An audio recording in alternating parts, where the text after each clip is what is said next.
அனைத்து உரிமை குரல் நண்பர்களுக்கும் வணக்கம். மூத்த பத்திரிகையாளரான சவுக்கு சங்கர் ரொம்ப நாளைக்கு பிறகு கொடுத்திருக்கக்கூடிய நேர்காணல சீமானை குறித்து பல விஷயங்களை பகிர்ந்திருக்காரு. இது குறித்து முழுமையாக பார்க்க போறோம், வாங்க பார்க்கலாம்.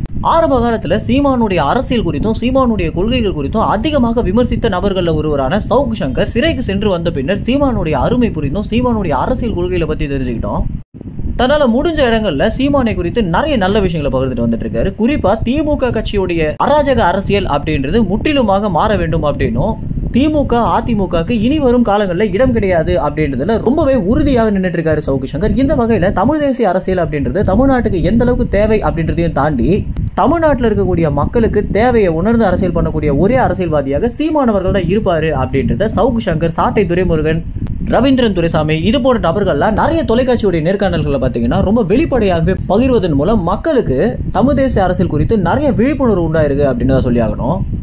இந்த வகையில ரொம்ப நாளுக்கு பிறகு நேர்காணல் கொடுத்திருக்கக்கூடிய சவுக்கு சங்கர் சீமானுடைய அரசியல் அப்படின்றது வரும் காலங்களில் தடுக்கவே முடியாத ஒரு அரசியலாக மாறும் அப்படின்றதுல எந்தவித மாற்று கருத்துமே எனக்கு கிடையாது அப்படின்றத பகிர்ந்திருக்காரு. இது குறித்து நெறியாளர் இன்னும் கொஞ்சம் விளக்கமாக சொல்லுங்க அப்படின்னு கேட்கும்போது, இப்போதைக்கு 24 தேர்தலிலேயே சீமானுடைய வளர்ச்சியை நம்ம திட்டவட்டமாக பார்க்க முடியும் அப்படின்னும், சீமானுடைய அரசியல் மற்றும் திமுகவுடைய அராஜக அரசியல் அப்படின்றது மக்களை எந்த அளவுக்கு தமிழ் தேசிய அரசியல் மேல ஆர்வம் செலுத்த வச்சிருக்கு அப்படின்றத நான் கொஞ்ச நாளாக கவனிச்சுட்டு தான் வந்துட்டு இருக்கேன் அப்படின்னு நிறைய மக்கள் கருத்து கணிப்பு எடுத்து நீங்க பாத்தீங்க அப்படின்னாலே சீமானுக்கு இருக்கக்கூடிய ஆதரவாளர்கள் 30% 70% உயர்ந்திருக்காங்க. இதுதான் சீமானுக்கு கிடைத்திருக்கக்கூடிய மாபெரும் வெற்றி அப்படின்னு சொல்லியிருக்காரு சவுக்கு சங்கர்.